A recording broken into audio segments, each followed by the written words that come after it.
जय महाराष्ट्र. नमस्कार. जय हिंद, जय भारत.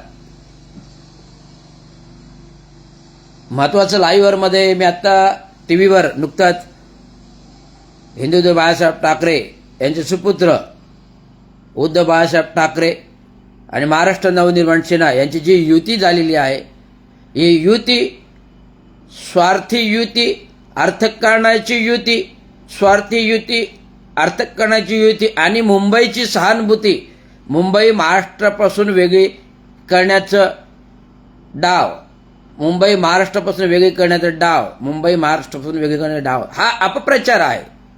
हा अपप्रचार आहे. हा अपप्रचार आहे. केवळ खोटी सहानुभूती लोकांची मिळवायची, केवळ खोटी सहानुभूती मिळवायची. I no doubt, I appreciate हिंदुदेव बाळासाहेब ठाकरे, मराठ्यांचा स्वाभिमान, अभिमान. परंतु हिंदुदेव बाळासाहेब ठाकरे वर्धाक्य नंतर निर्वाण झाल्यानंतर, निधन झाल्यानंतर जी काही शिवसेना घडली, जी स्वार्थ अर्थ करण्यासाठी महाविकास आघाडी घडली, महाविकास आघाडीमध्ये बाळासाहेब ठाकरेंचं स्वच्छ प्रतिमा, बाळासाहेब ठाकरेंचं स्वच्छ स्वाभिमानी व्यक्तिमत्व होतं की मराठी मुख्यमंत्री झाला पाहिजे आणि जनतेतील कार्यकर्त्यातून मुख्यमंत्री झाला पाहिजे, जनतेतील कार्यकर्त्यातून मुख्यमंत्री झाला पाहिजे. जसे मनोहर जोशी झाले, जसे नारायण राणे झाले. परंतु ज्यावेळेस महायुती भिसकटली, भारतीय जनता पार्टीनंतर महाविकास आघाडी झाली काँग्रेस राष्ट्रवादी बरोबर, बाळासाहेब ठाकरेंचं म्हणणं काय होतं, जेव्हा शिवसेनेचे काँग्रेस होईल तेव्हा मी दुकान बंद करेन. हिंदुदेव बाळासाहेब ठाकरेंचं वाक्य आहे, जेव्हा शिवसेनेची काँग्रेस होईल, जेव्हा शिवसेनेची काँग्रेस होईल तेव्हा मी माझं दुकान बंद करेल. असं वक्तव्य करणारे हिंदुदेव बाळासाहेब ठाकरे एकमेव व्यक्ती, जो मराठीचा स्वाभिमान, जो मराठीचा अभिमान असणारी व्यक्ती. आज मराठी स्वाभिमान करताय, मराठीच्या मायभूमीसाठी एकवटताय, हिंदीसाठी त्रिभाषिक जी.आर. आला, त्याचा सहानुभूती घेऊन सगळं मराठी एकत्र झाले. पण मराठी एकत्र झाले ते मराठ्यासाठी, मराठी एकत्र झाले ते मराठी मायभूमीच्या रक्षणासाठी. उद्धव बाळासाहेब ठाकरे, राज बाळासाहेब ठाकरे, हिंदुदेव बाळासाहेब ठाकरे, उद्धव बाळासाहेब ठाकरे यांचे सुपुत्र उद्धव बाळासाहेब ठाकरे आणि महाराष्ट्र नवनिर्माण राज ठाकरे ह्या सहानुभूतीचा फायदा घेऊन स्वार्थी निवडणुकीसाठी एकत्र आले. हे स्पष्ट आणि पांढऱ्या काळ्या दगडावरील पांढरे रेग हे स्वार्थी करण्यासाठी आलं. केवळ त्यांना त्रिभाषिक जी.आर. पडलेलं नाही, केवळ त्यांना गोरगरिबांचं पडलेलं नाहीये. गोरगरीब आहे तिथे जात. आज महाराष्ट्र परप्रांतीयांनी बोकाळलं आहे. काय केलं? काय केलं? हिंदुदेव बाळासाहेब ठाकरेंनी एकच आवाज दिला, उठाव लुंगी बजाव पुंगी. हिंदुदेव बाळासाहेब ठाकरेंनी एक आवाज दिला होता, उठाव लुंगी बजाव पुंगी. नहीं रहेगा परप्रांतीय इन महाराष्ट्र में, असं बाळासाहेब ठाकरेंनी ठणकावून सांगितलं. मुख्यमंत्री असेल तर महाराष्ट्राचा मुख्यमंत्री असेल तर मराठीच असेल, नाही तर नसणार, हे ठणकावून सांगणारे.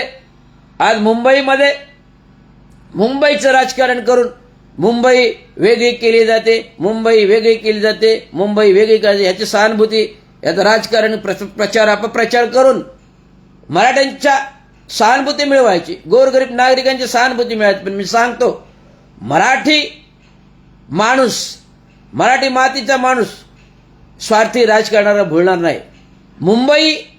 मुंबई संयुक्त महाराष्ट्रापासून जेव्हा महाराष्ट्र घडला, मुंबई महाराष्ट्राबरोबर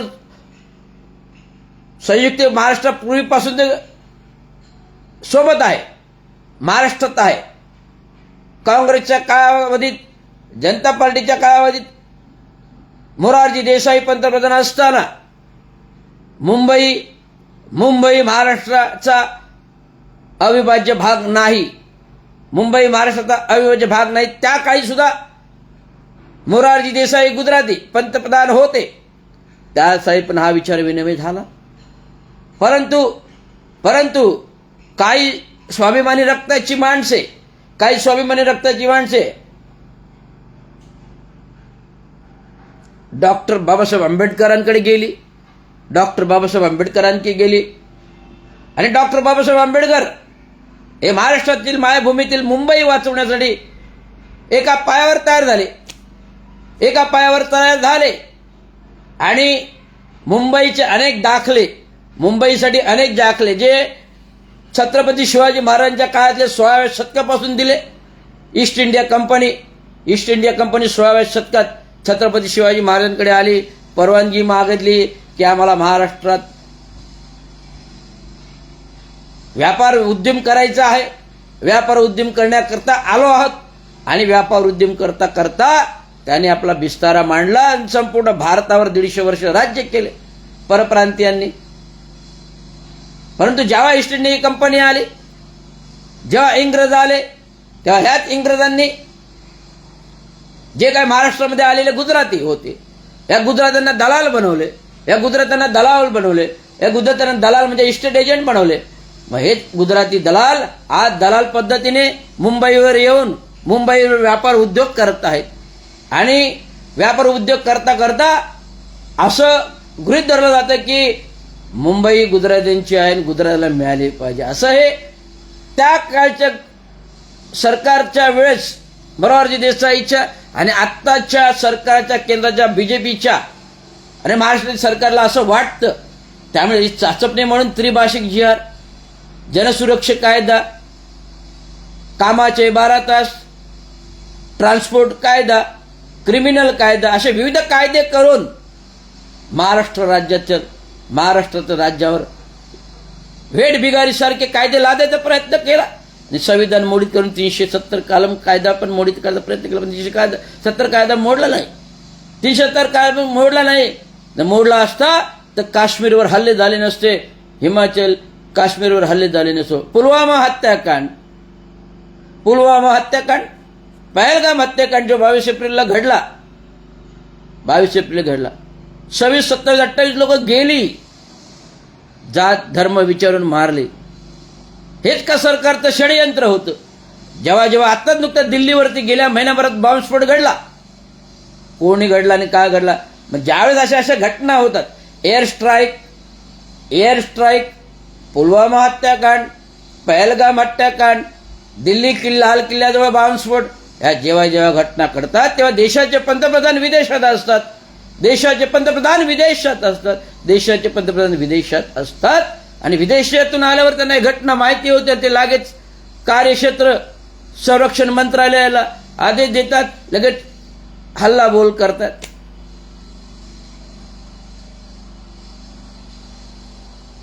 ऑपरेशन सिंदूर,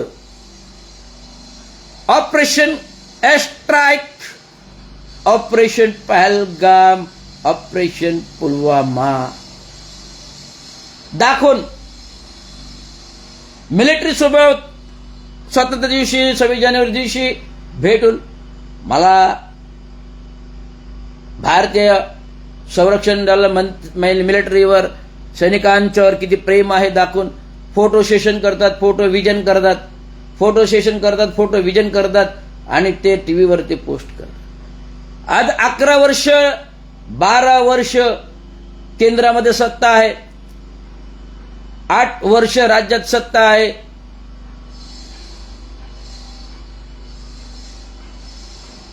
तर या सरकारने काय केलं? काही नाही केलं. पहिल्या वर्षीचं सरकार 2014 मध्ये अक्की बार मोदी सरकार हर घर घर में 15 लाख, हर किसान को अनाज, हर युवा को नौकरी, हर इंसान को मकान, हे जुमलाबाजी घोषणा जे अमित शाह जी या 2024च्या निवडणुकीपूर्व जे काय एबीपी लोकवर माझा आणि एबीपी माझावर बोलले, वो एक जुमलाबाजी थी. निवडणूक चुनाव के लिए एक जुमलाबाजी थी. अरे जुमलाबाजी, 100-150 कोटी जनता ही जुमलाबाजांचं ऐकणार, 150 कोटी जनता ही जुमलाबाजांचं ऐकणार, 150 कोटी जनता ही जुमलाबाजांचं ऐकणार. का जुमलाबाजी? आमच्या मतावर निवडून येता, संविधान घटना लोकशाहीच्या मतावर निवडून येता आणि जुमलाबाजी म्हणजे हा विश्वासघात झाला, हा घात झाला. 100-150 कोटी 40 जनतेचा घात झाला. आज ज्यावेळेस निवडणुका येतात डॉक्टर बाबासाहेब आंबेडकर हमारा माई बाप है, संविधान हमारा माई बाप है, हे बोलणारे जेव्हा संसदेमध्ये भाषण ठोकता, जेव्हा कुठले एक चर्चा मुद्दा येतो तेव्हा डॉक्टर बाबासाहेब आंबेडकरांना मध्ये घालता आणि डॉक्टर बाबासाहेब आंबेडकरांचे अपमान करता, विटंबना करता। अंबेडकर अंबेडकर अंबेडकर अंबेडकर अंबेडकर अंबेडकर, एक बार भी भगवान का नाम ले तो 7 जन्म पुण्य कमाते थे। डॉक्टर बाबासाहेब आंबेडकर आमचं फॅशन आहे, पॅशन आहे, आमचं ब्रँड आहे। अनुसूचित जाती जमाती एससी ओबीसीचं दैवत आहे, साऱ्या भारताचं दैवत आहे। संविधान आणि घटना घडविलेलं आहे। आर्थिक स्वातंत्र्यानंतर स्वायत्त बळ दिलेलं आहे। रिझर्व्ह बँक ऑफ इंडिया दिले, आर्थिक बळ वाढवलेलं आहे। घटना आणि संविधानानुसार हे लोकशाही राज्य चालतं, जे डॉक्टर बाबासाहेब आंबेडकरांनी म्हणाले। आणि आज या घटना लोकशाहीच्या मूल्याद्वारे तुम्ही संविधानिक पदाची शपथ घेता, खुर्चीवर बसता आणि दृश्यकृत्य करायला मोकळे होता। हा माझा आतला आवाज आहे, हा माझा पीडित आवाज। आज नोकर वर्ग आज किती शोषित पीडित झालेला आहे। अनेक कायदे मोडीत काढले, एससी एसटी कायदे मोडीत काढले, अनुसूचित जाती जमातीचे आरक्षण रद्द करायला लागले नोकरीतील। हा अधिकार आम्हाला संविधानाने प्राप्त करून दिला, तुम्हा आम्हाला मोडायचा अधिकार नाही। बिहार सरकारचा निर्णय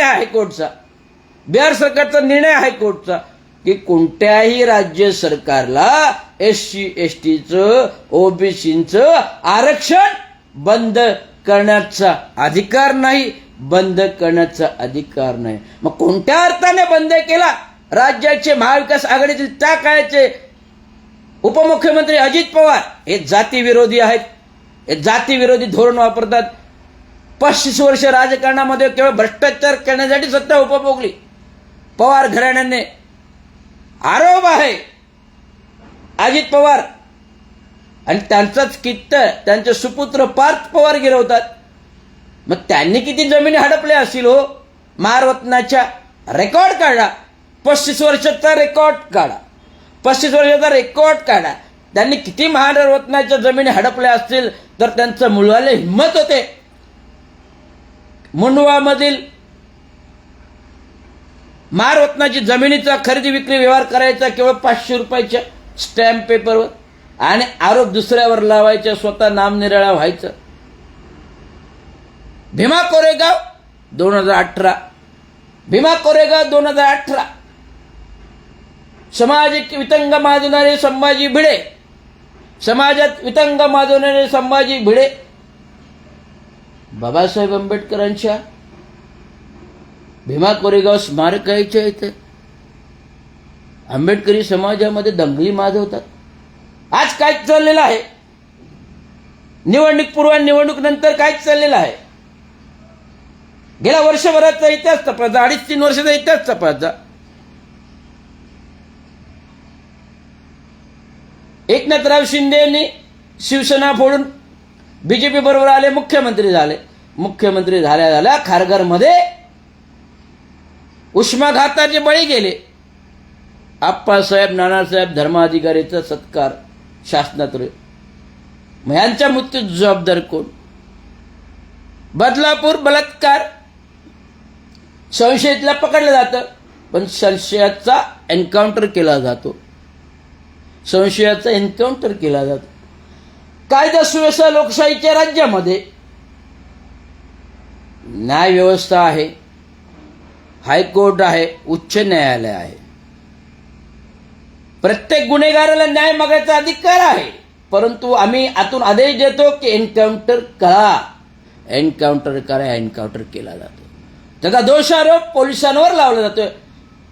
सेवेतील नोकर वर्ग पोलीस यांना सांगून इच्छितो की सरकार कोणी काही सांगेल उलटसुलट ऐकायचं नाही, आपण आपली ड्युटी करायची, आपला धर्म निभावायचा, आपल्या करारनामाप्रमाणे सेवेच्या करारनामाप्रमाणे आपला कर्मचारी धर्म निभावायचा। कोणी चुकीचे आदेश देतील ते बिलकुल ऐकायचं नाही, कारण जर तुम्ही चुकीचे आदेश ऐकले तर तुम्ही स्वतः अडचणीत येता। राज्यकर्ते अडचणीत येत नाही, नोकर वर्ग अडचणीत येतो, लक्षात घ्या। आज माझ्यासारखा माणूस सेवेमध्ये प्रामाणिक 30-32 वर्ष सेवा करताना प्रामाणिक सेवा करता आलं, कुठलाही 5 पैशाचा भ्रष्टाचार नाही, 5 पैसे गडबड नाही, गोंधळ नाही. आणि कोविड कालावधीमध्ये घरी रात्री 12 वाजता त्या काही पालकमंत्र्यांचं मी केवळ एक विधानावर आक्षेप नोंदवला, जो लोकशाहीचा अधिकार मला प्राप्त आहे व्यक्ती स्वातंत्र्यानुसार. जर मी मतदान तुम्हाला करतो तर मला चुकीच्या गोष्टीवर बोलण्याचा अधिकार प्राप्त होतो, कारण मी लोकशाहीचा मतदार आहे, व्यक्ती स्वतंत्र आहे.